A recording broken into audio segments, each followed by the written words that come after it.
Meus irmãos em Cristo Jesus, a paz do Senhor. Eu quero agradecer desde já a todos quantos estão aí ligadinho na nossa programação, descobrindo os enigmas da Bíblia. Por que eu coloquei esse tema? Porque a Bíblia é cheia de mistérios, cheia de palavras obscuras, que podemos dizer enigmas, que às vezes as pessoas lêem e não entendem. Eu estarei aqui, na medida do possível, esclarecendo alguns assuntos que nossos amigos internautas aí estão enviando as suas perguntas através do Facebook, do Twitter. E desde já eu quero agradecer a você que tem enviado seus comentários, as suas perguntas. A você também que tem se inscrito aí no canal do YouTube. E continue aí compartilhando os vídeos, porque sempre falo na minha programação que quando você compartilha algum vídeo com o teu amigo, com os teus parentes, enfim, os teus amigos irão compartilhar com outros amigos deles. E assim o Evangelho vai expandindo, o conhecimento da palavra de Deus vai expandindo em todo o planeta Terra. Isso é muito importante. É uma estratégia que Jesus usava já no tempo em que não tinha televisão, não tinha meio de comunicação, não tinha nem avião, dependia de barcos para andar via mar ou a cavalo em curta distância. Hoje está muito fácil, através da mídia, nós evangelizamos o mundo inteiro, se nós tiver vontade de fazer isso.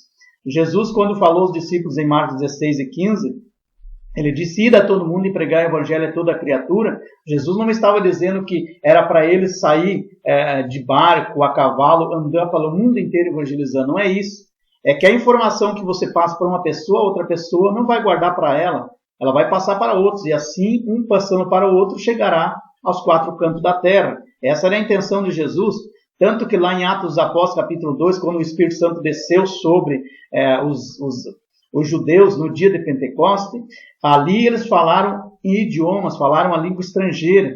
Havia cerca de 19 ali nações reunidas, e eles mesmos disseram, olha, eles estão falando a nossa própria língua que nós nascemos. Os judeus nunca tinham aprendido a língua deles. Havia ali árabes, havia ali do Egito, de várias outras partes ali, 19 nações, e todos eles ouviram um evangelho, um ensinamento que Jesus estava dando para eles através de uma língua estranha que os judeus nunca tinham falado. Por quê? Porque eles ouvindo isso, eles iam passando essas informações para a frente também, e assim o evangelho ia se propagar muito mais rápido. Se você fizer isso, com certeza Deus vai te abençoar. Não deixe de compartilhar os vídeos. Você estará fazendo a tua parte, e com certeza eu aqui estarei fazendo a minha. É o meu objetivo, a minha intuição, neste programa, Descobrindo os Enigmas da Bíblia.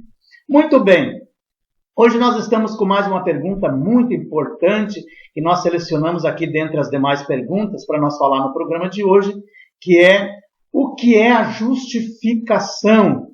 O que é justificação?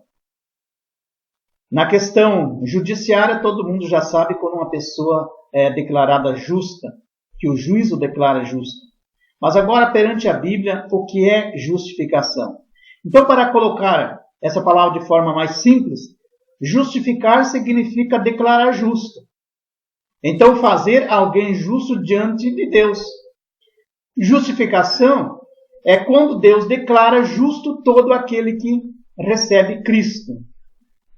Aquele que se arrepende sinceramente, é um arrependimento sincero, porque Deus conhece o coração da pessoa, não basta a pessoa dizer, eu estou aceitando a Jesus como Salvador. Se ele não tiver um arrependimento sincero, Jesus não justifica ele, porque Deus não tem o culpado por inocente. Então, baseado na justiça de Cristo, sendo debitada as contas daquele que o recebe. Então, todos os nossos pecados foi debitado da nossa conta. Então, apesar de que podemos achar justificação como um princípio por todas as Escrituras, a passagem principal que descreve justificação em relação ao crente está em várias passagens da Bíblia, mas podemos citar algumas como Romanos 3, 21 a 26. Podemos também ler uma passagem de Romanos 5 e 18, onde diz assim, pois assim como por uma só ofensa veio o juízo, está falando de Adão que pecou, sobre todos os homens para a condenação, assim também por um só ato de justiça veio a graça sobre todos os homens para a justificação devida.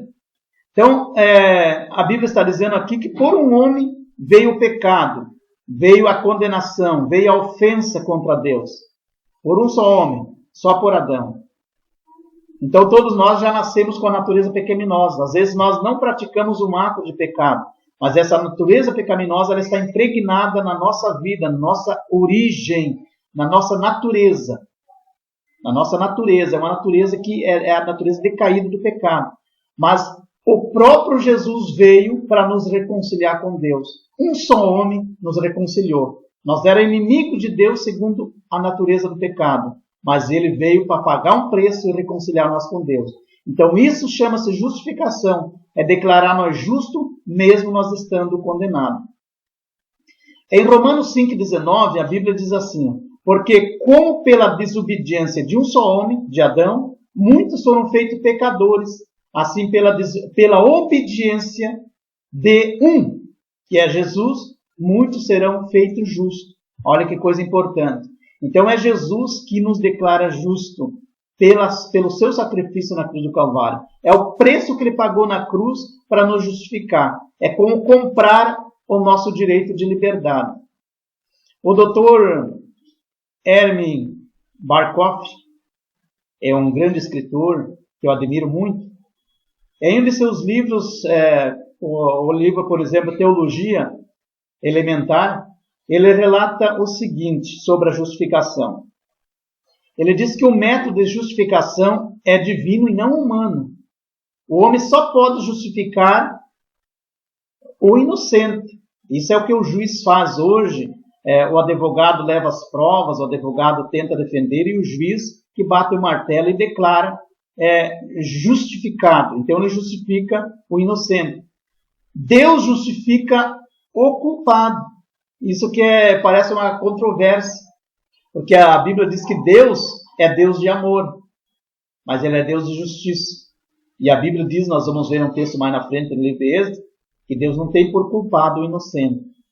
E é aqui que muitos ficam em dúvida sobre a questão da justificação. Como pode um Deus ser justo e ao mesmo tempo justificar um culpado? O homem aqui na terra, se a pessoa é culpada, vai para a cadeia e tem que ali ficar até de repente ter uma prisão perpétua. Mas Deus não. Ele justifica o culpado. Por quê? Porque Ele conhece o coração da pessoa. E se a pessoa tiver um arrependimento sincero e não voltar a praticar aquele mesmo erro, Deus declara inocente e livre daquela culpa. Então o doutor Emery, ele diz que o homem justifica com base no mérito do indivíduo. Deus justifica com base na sua misericórdia. Então isso que é muito importante nós entender. O homem aqui na terra, quando o advogado ele leva testemunhas, leva ali um levantamento do que essa pessoa fez, os procedimentos, para que possa inocentar ele, o juiz então vai averiguar e se realmente ele concordar diante do júri, ele é justificado. Mas Deus, Ele conhece o coração do homem e não precisa o homem se justificar perante Deus. Deus declara ele justo sem antes ele justificar. Lá, perante o juiz, o réu que de repente matou alguém, o estrupou, roubou, ele chega lá e diz, olha, eu fiz isso porque, por causa disso, porque ele me agrediu, porque isso, porque aquele outro. Aí o juiz vai analisar e de repente vai dar uma pena mínima ou de repente vai absolver ele. Agora Deus não, o homem não precisa chegar perante Deus e dizer, eu sou inocente, Senhor. Deus conhece o coração do homem e sabe se ele pode ser inocentado ou não. É Deus que determina, porque Deus conhece. E na hora que ele praticou aquilo, Deus estava presente, porque ele é onipresente, onisciente e onipotente. Então a Bíblia, no entanto, nos relata o seguinte no livro de Êxodo, conforme eu já falei. Êxodo capítulo 34, versículo 7, a Bíblia diz assim, 34, versículo 7. De que Deus não tem por culpado o inocente. E no versículo, capítulo 23, verso 7, Deus ainda diz, de palavras de falsidade te afastarás e não matarás o inocente e o justo, porque não justificarei o ímpio. Então, como podemos perceber, Deus é um Deus de justiça. E sendo justo, ele não declara o culpado inocente. Mas aí, como assim? Se agora mesmo o irmão Adão acabou falando que Deus ele justifica o culpado, e agora nesse texto diz que ele não justifica. Bom, para nós entender melhor, para ser mais objetivo, ninguém pode sair por aí, como eu já falei, e ir matando qualquer um, e depois querer dar alguma justificativa perante Deus. Aí, por exemplo, chegar assim, ó, eu matei porque ele me ofendeu. Eu matei porque ele tentou me assaltar. Aí eu estrupei porque ela se insinuou para mim. Aí eu bati em alguém, bati na minha esposa, ou enfim, porque ela se irou comigo. Então, nada do que o homem fizer para tentar se justificar perante Deus vai adiantar. Porque Deus é onisciente, ele conhece o coração do homem. E Deus não tem por inocente aquele que é culpado, porque Deus conhece. O juiz não sabe o que a pessoa fez no oculto, não estava perto dele, não presenciou. Mas Deus presenciou, Deus conhece. Então, para o homem pode dar justificativa. Mas Deus está querendo dizer nesse texto que ele não tem por inocente o culpado. E não adianta o homem dizer que é justo, porque Deus sabe se ele é justo ou não. Então, o juiz da terra ele pode até, de imediato, dar libertação para ele, libertar, justificar. Mas Deus não. Se ele é culpado, ele vai pagar por aquilo. Mas Deus não irá justificar essa pessoa se ele for, por exemplo, culpado, conforme o texto, porque Deus é onisciente e conhece todas as coisas. Mas onde que entra, então, essa questão da justificação de Deus? Quando que ele pode justificar? Quando Deus pode justificar alguém? Aí a questão é o seguinte, quando essa pessoa cometeu um delito, e se arrepende de todo o seu coração daquilo que tenha feito, aí entra o socorro de Jesus. Aí entra a providência de Jesus. A Bíblia diz que ele é nosso advogado, Jesus é o nosso advogado. Ele é como o advogado que nos advoga por nossas causas. Hoje existe o advogado aqui na terra que vai para defender o criminoso, defender o culpado e defender também o inocente. Ele está ali para defender uma causa, seja justa ou seja errada. Mas Deus não. Deus, se a pessoa é culpada, ele é punida, a pessoa é punida. E se ele é inocente, Deus também inocenta porque a pessoa não tem culpa. Mas como que Deus, então, ele justifica o culpado? É como eu acabei de falar. Quando há um arrependimento sincero de coração, ele disser, Senhor, eu pequei, estou muito arrependido, não devia ter feito, me perdoa, eu prometo que não peco mais. Porque ele sabe que a partir do momento que ele está confessando isso, ele não está confessando por uma autoridade que depois não vai estar às 24 horas com ele para saber se ele vai fazer de volta ou não. Mas quando ele confessa a Deus do fundo do coração, ele sabe que Deus está com ele 24 horas por dia. E Deus sabe se ele vai praticar ou não. Então, de Deus, o homem não esconde nada. E é por esse motivo, então, que Deus justifica ele pelo seu arrependimento. Agora, a pergunta poderia surgir, como poderia um Deus ser justo e, ao mesmo tempo, justificar o culpado? Justificar uma pessoa que estrupou, que matou, que roubou, cometeu tantos delitos. É que Deus é o nosso Pai. E todo pai, mesmo que seus filhos cometam algumas travessuras, mas se seu filho se arrepende, então o pai está sempre pronto a perdoar o seu filho. Assim é Deus. Nós somos seus filhos. E a Bíblia, o próprio Jesus disse que por mais que seu filho seja ruim, ele pedir pão, seu pai lhe dará uma cobra? Não, o pai vai dar o pão. Porque o pai não está ali querendo humilhar o filho. Porque você errou, você vai pagar o preço. É claro que nós Como os pais, nós colocamos o filho de castigo, e Deus também coloca o filho de castigo. A Bíblia diz lá em Apocalipse 3,19, eu repreendo e castigo a todos quanto amo. Se for zeloso e arrepende. Então, quando a pessoa se arrepende, Deus pode até castigar a pessoa, mas quando a pessoa se arrepende de coração, Deus o justifica. Deus não condena, porque Ele conhece o coração do homem. E por que Deus, então, justifica mesmo nós sendo culpados? Ele nos justifica pela nossa fé em Jesus. Lá em Romanos 3,26, a Bíblia diz assim, para a demonstração da sua justiça nesse tempo presente, para que ele seja justo e justificador daquele que tem fé em Jesus. Então observe que ele nos justifica, não é porque de repente nós agora somos culpados, nós se arrependemos, não é só por isso também. Porque não basta você se arrepender e dizer eu não vou fazer mais. A partir do momento que você se arrependeu, você tem que ter uma meta. Você tem que se arrepender porque você reconhece o sacrifício de Jesus na cruz do Calvário e você quer seguir a Ele. Porque não, acho que uma pessoa, por exemplo, assim, que nunca foi crente e de repente ele matou alguém e disser assim, olha, eu nunca mais vou matar ninguém, Senhor, me perdoa. Será que Deus vai perdoar essa pessoa se essa pessoa não tem plano de servir a Deus? Se não tem plano de servir a Jesus? Se nunca passou pela cabeça dele de ser um crente fiel a Jesus? Então ele não está reconhecendo o sacrifício de Jesus. E Deus só perdoa a pessoa porque Jesus pagou um preço pelo pecado dele. Porque Jesus morreu pelo pecado dele. E aí Deus inocenta baseado na nossa fé em Jesus. E não porque nós se arrependemos daquilo que nós fizemos somente. Arrependimento é o primeiro passo. O segundo passo é você crer em Jesus.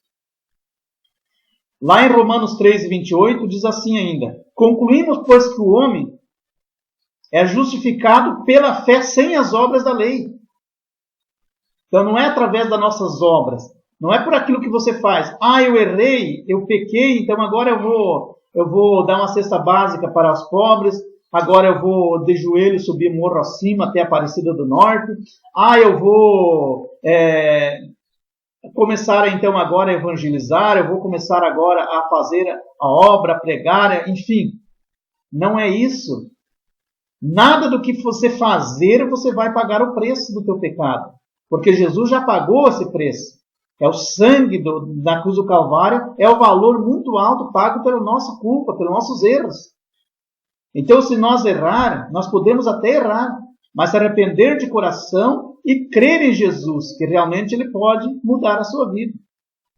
Em Romanos 8,1 diz assim, portanto agora, nenhuma condenação há para os que estão em Cristo Jesus, que não andam segundo a carne, mas segundo o Espírito. Então observamos que quando a pessoa se arrepende de coração e crê nas promessas de Jesus, nenhuma condenação há para aqueles que estão em Cristo Jesus. Deus o justifica e declara ele inocente para poder ele, então, herdar a vida eterna. Então, uma vez que nós fomos absolvidos da culpa do pecado, o relacionamento com Deus de imediato é restaurado. A comunhão perdida por causa do pecado de Adão, é refeita essa comunhão. E nós podemos chamar agora Deus, Jesus de Abba Pai. Conforme o apóstolo Paulo fala de uma forma carinhosa, meu paizinho. Então, por que Jesus se fez culpado por nós? Ele morreu em nosso lugar pagando o preço do nosso pecado. Se nós fosse analisar teoricamente, nós poderíamos dizer assim, olha, era eu para estar um dia na cruz do Calvário. Era eu que deveria morrer por aquilo que eu já fiz, porque eu cometi tantas travessuras. Mas hoje nós não precisamos olhar dessa forma, porque nós sabemos que Jesus já fez isso por nós. Jesus já morreu na cruz do Calvário por nós e não precisa nós fazer mais nada.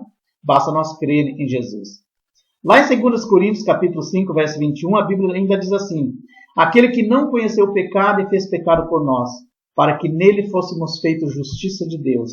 Veja que foi uma pessoa que ele já era Deus, já morava no céu, como divino, ele desceu em espírito sobre Maria, e foi ali gerado um novo homem, e ele então teve duas naturezas, a natureza humana e a natureza divina, mas com a natureza humana ele não cometeu pecado nenhum. Não cometeu nenhum pecado, foi um homem justo, 100% justo, não cometeu delitos, mas ele se fez pecado por nós. porque somente ia para o madeiro um criminoso. Um inocente nunca era crucificado. Jesus foi crucificado como um culpado. Por quê? Porque ele quis pagar o preço do nosso pecado. Então Deus, ele preparou um escape para toda a humanidade, um escape para a nossa vida. Jesus veio para cumprir uma missão aqui na Terra. Ele veio para morrer, ele já veio para isso. Então, não é porque as pessoas dizem, coitadinho de Jesus, morreu por nosso pecado. Na verdade, ele já veio com essa missão. Tanto que quando Pedro quis ali impedir que ele fizesse isso, Jesus disse para trás de mim, Satanás, porque sabia que ele não estava sendo usado pelo Espírito Santo, porque o Espírito Santo não ia fazer isso. Porque o Espírito Santo sabia que ele veio com a missão para cumprir na terra, ele deveria fazer. Então Jesus veio pagar esse preço, resgatar aquela comunhão que nós tínhamos perdido com Deus, para nós estar para sempre unidos com Ele. Então, porque segundo a Bíblia, toda a humanidade foi declarada culpada em Adão. Lá em Romanos 5,19, a Bíblia diz assim, em Adão todos os homens tornaram-se pecadores e destituídos da glória de Deus. Em Romanos 3,23, como eu já falei antes, que é a base da justificação, diz assim, a salvação de Deus por intermédio de Cristo visa salvar, resgatar o homem dessa condenação. Então, a condenação se deu em Adão e a salvação veio através de Jesus Cristo, por intermédio da lavagem, da regeneração. Então, aqueles que crêem, hoje eles são gerados de novo para uma vida, para uma esperança nova, uma nova vida, uma nova comunhão com Deus. Ele é justificado. Então, um homem sem Cristo, ele está morto em delitos, ele está morto em pecado. A condição de morte é através da queda de Adão, mas porém aquele que está com Cristo, ele torna-se uma nova criatura. A Bíblia nos informa que Cristo foi enviado ao mundo e o único acesso dos homens para com Deus é através dele hoje. Hoje ninguém pode chegar e dizer assim, orar, por exemplo, para Pedro, para que Pedro não venha mais mandar chuva, ou que, por exemplo, que João responda a sua oração, ou que Maria, ou que Paulo, ou que, enfim, venha interceder por ele. Não. A Bíblia diz que somente Jesus é o intermediário entre Deus e o homem. Se você quer pedir algo para Deus abençoar a tua vida, a sua família, abençoar o seu emprego, qualquer coisa, você tem que orar diretamente a Jesus. Ele é o único intermediário entre Deus e o homem. Ele é o que morreu na cruz do Calvário pelo nosso pecado, não foi Pedro, nem Paulo, nem João. Eles estão lá no paraíso aguardando o dia do arrebatamento, segundo a igreja, a ressurreição dos mortos, para se unir com a igreja, para depois ir para a Nova Jerusalém. Então, segundo a Bíblia, não há respaldo algum para que nós venha buscar outro intermédio para chegar perante Deus. Então, quando a pessoa é justificada, aquele velho homem, aquela velha natureza, ela é crucificada com Cristo, ele torna, então, uma nova pessoa. Então, após a união com Cristo, a sua morte, dá-se um milagre da regeneração, a pessoa é regenerada. O homem, então, é declarado uma pessoa transformada. O homem precisa, então, viver em santidade para, então, poder receber essa declaração de Jesus como justo. Paulo nos dá uma boa declaração no livro de Romanos 4, 5 e 8, mas aquele que não pratica, mas crê naquele que justifica o ímpio, a sua fé lhe é imputada como justiça. Assim também, Davi declara, em um dos seus salmos, bem-aventurado o homem a quem Deus imputa a justiça sem as obras, dizendo, bem-aventurado aquele cujas maldades são perdoadas e cujos pecados são cobertos.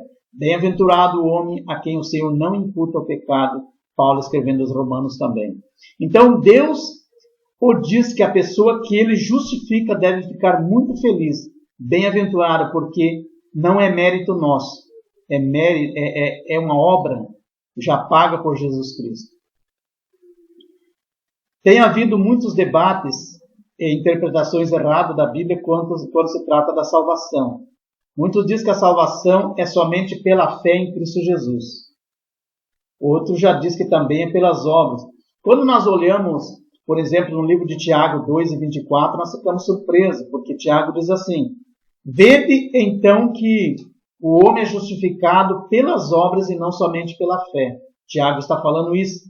Então, quando nós fizemos uma leitura simples desse texto, nós podemos imaginar que a salvação, então, é pela fé e pelas obras. Que a justificação é pela fé, mas também pelas obras. Mas Paulo diz o contrário em Romanos, que a justificação é pela fé sem as obras. Vamos ver, por exemplo, Romanos 13:28. Diz assim: Paulo diz: e concluímos, pois, que o homem é justificado pela fé sem as obras da lei. Então parece que Tiago está aqui querendo contradizer o que Paulo está falando. Parece que é uma contradição aqui. Mas não há nenhuma contradição. Eu vou tentar explicar isso para que os irmãos entendam. Porque Paulo deixa bem claro em outras passagens bíblicas, por exemplo, em Efésios 2:8 e 9, e também Romanos 2:28, que pela graça sois salvos por meio da fé. Isso não vem de vós, é dom de Deus. Não vem das obras para que ninguém se glorie. Então está bem claro aqui nessa passagem de Romanos que não é pelas obras, mas pela fé.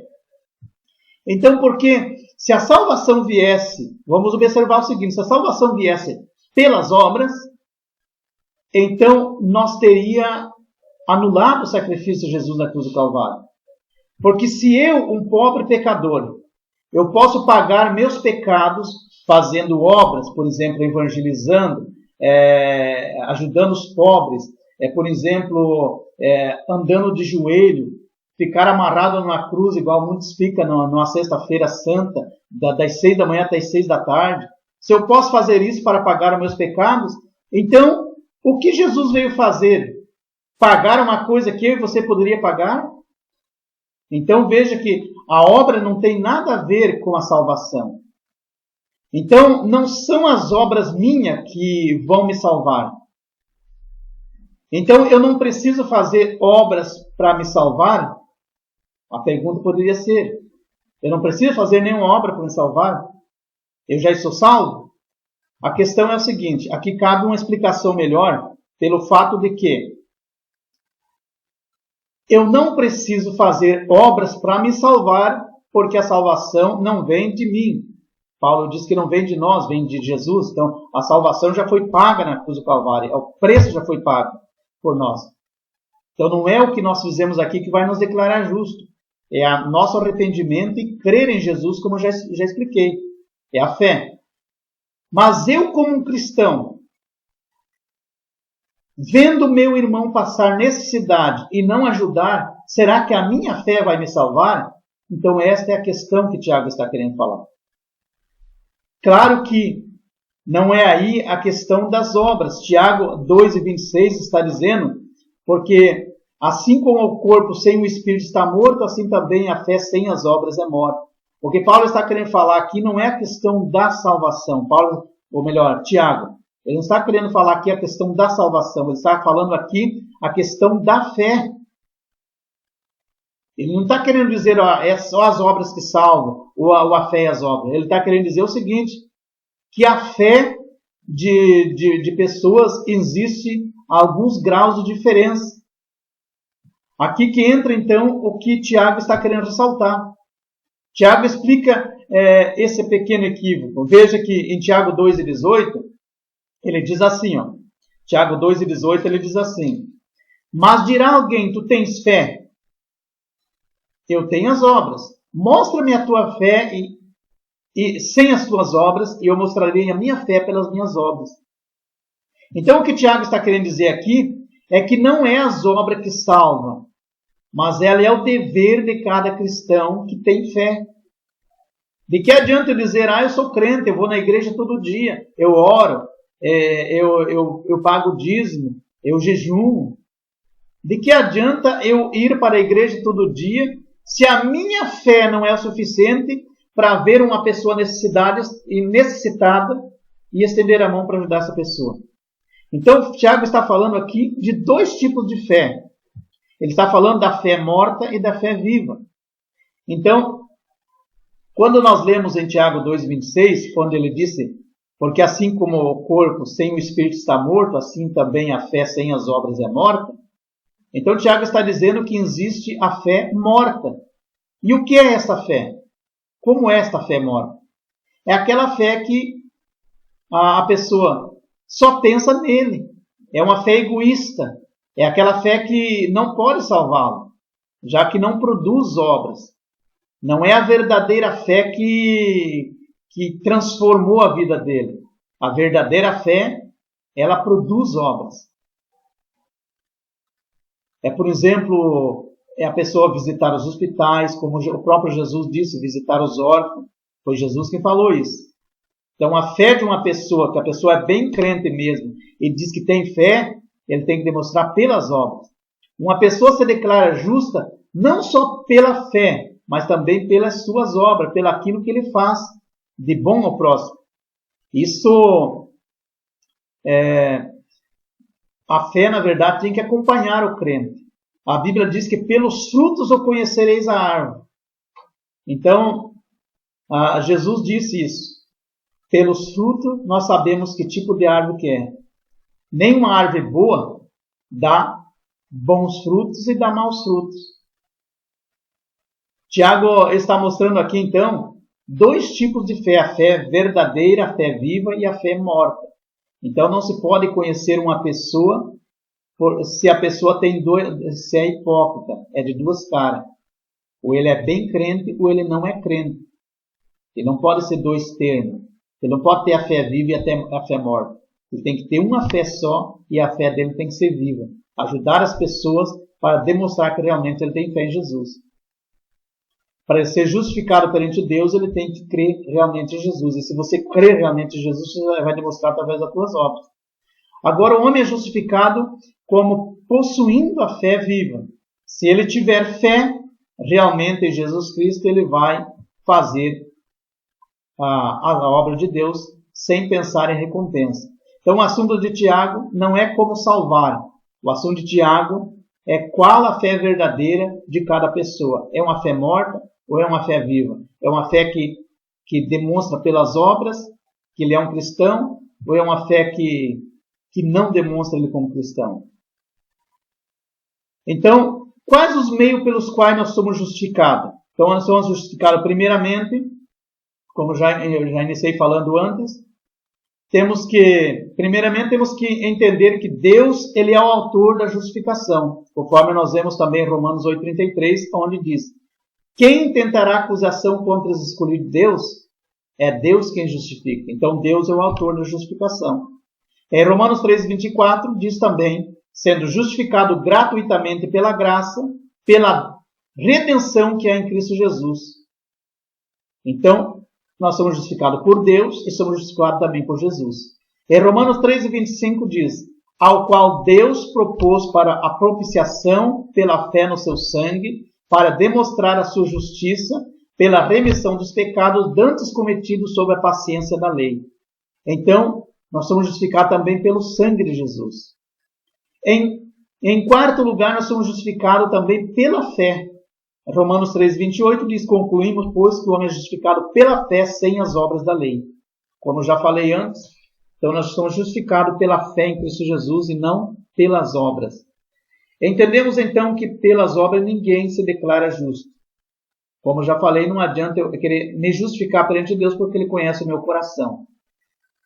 Em quinto lugar, nós somos justificados pela graça. Romanos 3,24 diz: sendo justificado gratuitamente pela graça, pela redenção que é em Cristo Jesus. Sexto lugar, somos justificados pelo Espírito Santo. 1 Coríntios 6,11 diz: e é o que alguns têm sido, mas haveis sido lavado, mas haveis sido santificado, mas haveis sido justificado em nome do Senhor Jesus pelo Espírito do nosso Deus. E isso é algo muito importante, porque o Espírito Santo está às 24 horas conosco, ele mora conosco. Então ele sabe o que nós fizemos de certo e o que fizemos de errado. Ele é o único que pode, então, declarar-nos justo. É só a Trindade Divina que pode nos declarar justo, o Pai, o Filho e o Espírito Santo, porque estão conosco às 24 horas. Em sétimo lugar, somos justificados pelo Senhor Jesus. 2 Coríntios 5:21, aquele que não conheceu o pecado e fez pecado por nós, para que nele fôssemos feitos justiça e justificado por Deus. Amém? Então eu espero que eu tenha respondido a pergunta aqui, o que é a justificação, o que é uma justificação. Então justificação é declarar o culpado inocente. O homem aqui na terra declara o inocente justo, e Deus ele declara o inocente e declara o culpado justo. Se ele é inocente, ele não precisa ser justificado, e se ele é culpado, ele precisa ser justificado, mas Deus justifica através da nossa fé em Cristo Jesus. Amém? Que Deus possa abençoar você e o teu lar, em nome de Jesus.